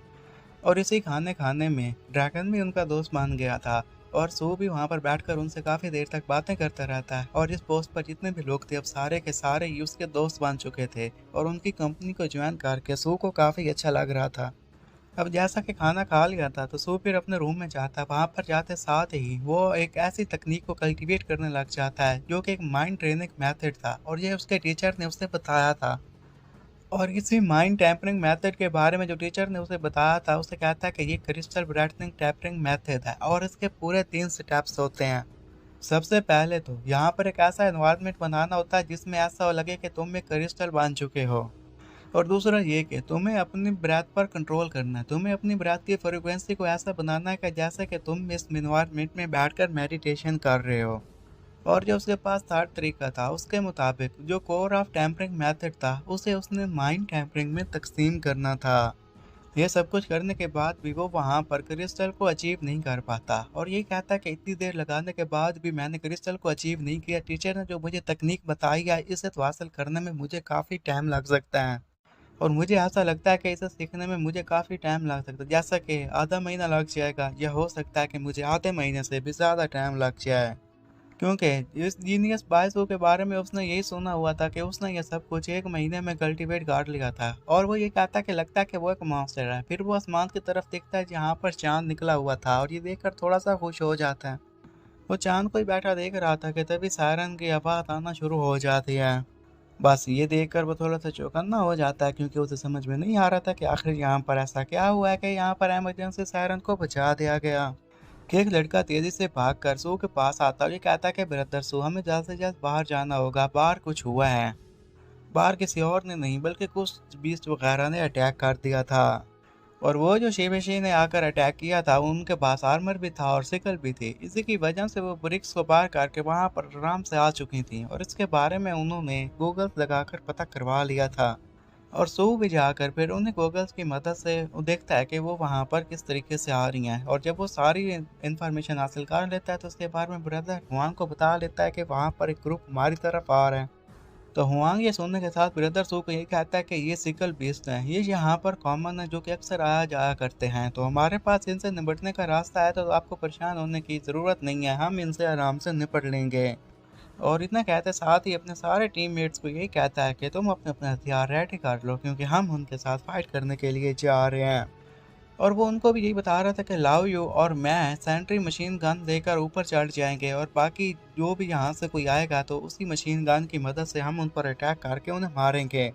और अपने बाकी दोस्तों को ये कहता है कि उनमें से श्याओ और श्याओलू जल्दी से जाकर पोजीशन नंबर 5 और पोजीशन नंबर 6 पर पहुंच जाओ और वहां पर तुमने बैठकर शूटिंग करनी है। और फिर वो ये कहता है कि आ वैन हो तुम आगे जाओ और उनमें से 3 को मार देना और जो कोई भी हमारी तरफ आए तो तुम उन्हें मारते जाना और बाकी ब्रदर सू को भी इसमें हेल्प करना। जिस पर सारे लोग अब ब्रदर हुआंग की बातें समझ गए थे और ब्रदर हुआंग को ये कहते हैं कि जैसा आप कहें और अपने अपने काम पर लग जाते हैं। तभी ही हम डेंजर शिबिजी को देखते हैं। उसके पास एक खास किस्म का टैलेंट था कि वो सेंस कर सकते थे और इतना ही नहीं बल्कि उनके पास अब एक आर्मर कवरेज भी आ चुका था। उन पर जो गोलियां चलाई जाती हैं आर्मर की मदद से, वो गोलियां उस आर्मर को पार नहीं कर पाती और उन्हें नहीं लगती। लेकिन मशीन गन की वजह से, मुसलसल गोलियां चलाने की वजह से एक आर्मर टूट जाता है और गोलियां जाकर एक डीमन को लगती हैं, जिससे वो वहीं पर मार जाता है। ब्रदर हुआंग बाकी सारे लोगों को ये कहता रहता है कि हमें इन्हें मारना होगा और हमारा निशाना इनका हेड होना चाहिए, क्योंकि अगर हमने इनके किसी और चीज़ को कोई नुकसान पहुंचाया तो हमें इससे मेरिट पॉइंट्स नहीं मिलेंगे, तो इसलिए अपने मिशन पर फोकस रखना। और वहीं पर खड़ा हुआ ब्रदर हो ये सब कुछ देख रहा था। वो ये कहता है कि इनके पास जो आर्मर आ चुके हैं वो इतने स्ट्रॉन्ग तो नहीं दिख रहे, लेकिन इसके बावजूद भी इन पर जो गोलियां चलाई जा रही हैं वो आर्मर इन गोलियां का आराम से मुकाबला कर पा रहा है। और यहाँ पर हाँ मशीन गन का यूज़ किया जा रहा है ताकि एक होल बनाया जा सके, और ऊपर कुछ स्नैपर वगैरह बैठे हुए हैं जो कि अपना निशाना बांधकर उनमें मारेंगे, उनके सर में मारने की वजह से उन्हें मार देंगे। और बिल्कुल वैसा ही हो रहा था। मशीन गन की वजह से होल क्रिएट किए जा रहे थे और स्नैपर निशाना बांध के उसके सर पर अटैक कर रहा था। और इसी में एक और बंदे को चांस मिल जाता है और जैसे ही उसे वो निशाना मिलता है तो वो अपना निशाना सान लेता है। और सामने खड़े हुए अब वो 20 इसका मुकाबला नहीं कर सकते, तो उसकी खोपड़ी में जाकर गोली लगती है और उसकी खोपड़ी वहीं पर गायब हो गई थी। वो तो वहीं पर मारा गया था और सो ये सब कुछ देख रहा था और ये कहता है कि अच्छा तो यही फिर नॉर्दर्न डिफेंस लाइन है। और वो ये बात भी जानता था कि ये सारे लोग अपनी गन्स की मदद से उस पर अटैक कर रहे हैं और यहाँ पर कोई भी खास टेमर भी मौजूद नहीं है जो कि इनकी मदद कर सके। लेकिन जो इन चीज़ों में कॉमन पाई जाती है वो इनका टीम वर्क है। इनके टीम वर्क की वजह से ही ये काफ़ी स्ट्रॉन्ग बन चुके हैं। ये इतने स्ट्रॉन्ग बन चुके हैं कि ये जो भी बीस इन पर अटैक करते हैं ये आराम से उनका मुकाबला कर सकते हैं, उन्हें मार सकते हैं। अब उन्होंने उनमें से दो को मार दिया था और तभी उनकी नज़र एक और पर पड़ जाती है जो कि वहाँ से छुपके से भाग रहा था, लेकिन वो उसे वहाँ से आसानी से कैसे भागने दे सकते थे। और ये सब कुछ देखने के साथ ब्रदर हु को ये कहता है कि शाहू तुम मेरे साथ आ जाओ और हमारे साथ ब्रदर सू भी होगा, हम उसके करीब जाएंगे और वहाँ पर जाकर उसे मार देंगे। अब वो लोग जल्दी से गाड़ी में बैठ जाते हैं जहाँ पर ब्रदर हुआंग उन्हें ये कहता है कि जल्दी से अपने सीट बेल्ट बांध लो क्योंकि हम तेज़ी से उसकी तरफ आगे जाएंगे। वही भी जब आगे आगे अपनी जान बचाते हुए भाग रहा था और ये गाड़ी की मदद से उसका पीछा करते हुए उसके काफ़ी करीब पहुंच जाते हैं। ब्रदर हुआंग गाड़ी भी चला रहा था और वो श्याओ हु को ये कहता है कि तुम अपनी नज़र रखना क्योंकि यहाँ पर कुछ कॉमन लोग भी काम करने के लिए आते हैं, तो कोशिश करना कि उन्हें कोई नुकसान ना पहुंचे और अपना निशाना सही से लगाना।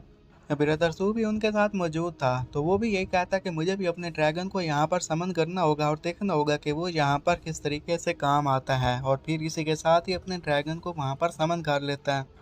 जैसे ही ड्रैगन टेमिंग सील से बाहर निकला था तो वो आगे बढ़ते साथ ही उस पर अटैक कर देता है। अब ड्रैगन को देखने के साथ उस बीस्ट आर्मर जल्दी से एक्टिवेट कर लेता है, लेकिन इस सब की वजह से उस बीस्ट की हालत काफ़ी ख़राब हुई हुई थी क्योंकि उसने अपनी आंखों के सामने एक ड्रैगन को जो देख लिया था। ड्रैगन काफ़ी स्ट्रॉन्ग था, वो आगे बढ़ता है और उसके शील्ड पर अटैक कर देता है जिसकी वजह से उसकी शील्ड टूट जाती है। और शील्ड टूटने की वजह से वो ड्रैगन का मुकाबला नहीं कर सकता और वहीं पर ज़मीन पर गिर जाता है। और ब्रदर्स तो ये देखने के साथ ही कहने लग गया था कैसा लगता है कि जो उसने आर्मर बनाया हुआ था, ड्रैगन ने जैसे उसके ऊपर अटैक किया उसका आर्मर तो टूट गया लेकिन उससे ज़्यादा नुकसान नहीं हुआ।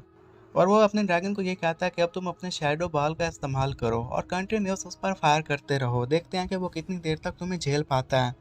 अब ड्रैगन उसके ऊपर अपने फायर बॉल का इस्तेमाल करने लग गया था, लेकिन इसके बारे में वो भी जानता था तो जल्दी से वहां पर शील्ड बना लेता है ताकि इसकी मदद से उसके अटैक को नाकाम कर सके। और ये देखने के साथ सू यही कहता है कि लगता है कि ये तो मामला और ज़्यादा देर तक चलने वाला है, मुझे कुछ और सोचना होगा। अभी भी ड्रैगन उस पर अटैक किए जा रहा था और सामने खड़ा हुआ बीस्ट उसके अटैक से आराम से बचता जा रहा था। और इतना सब कुछ देखने के साथ फिर सू ड्रैगन को ये कहता है कि अब तुम अपनी ड्रैगन पावर डिटरफेरेंस का इस्तेमाल करो। और अपनी इसी डिटरेंस पावर का इस्तेमाल करते हुए वो सामने खड़े हुए बीच को खुद की तरफ खींचने लग जाता है और वो बीच जिसमें ज़्यादा कुछ नहीं कर पा रहा था। और इतना देखते साथ ही फिर सू ही कहता है कि ड्रैगन अब तुम इस पर अटैक करो और इसके टुकड़े टुकड़े कर दो। अब ड्रैगन जैसे उसके टुकड़े टुकड़े करने के लिए आगे बढ़ता है तो ये देखने के साथ फिर बीच अपनी जान बचाते हुए वहाँ से भागने लग गया था।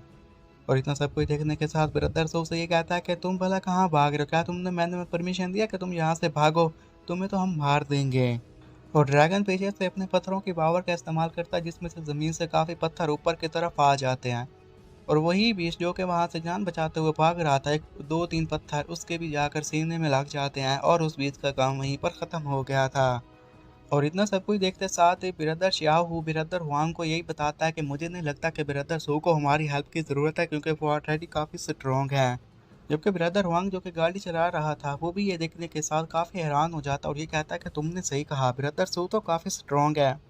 और यही बात बाकी लोगों तक भी पहुंच जाती है और वो भी जाकर यही बताने लग जाते हैं कि हमने सुना कि ब्रदर सू के पास जो ड्रैगन है उसने आराम से मॉन्स्टर को मार दिया।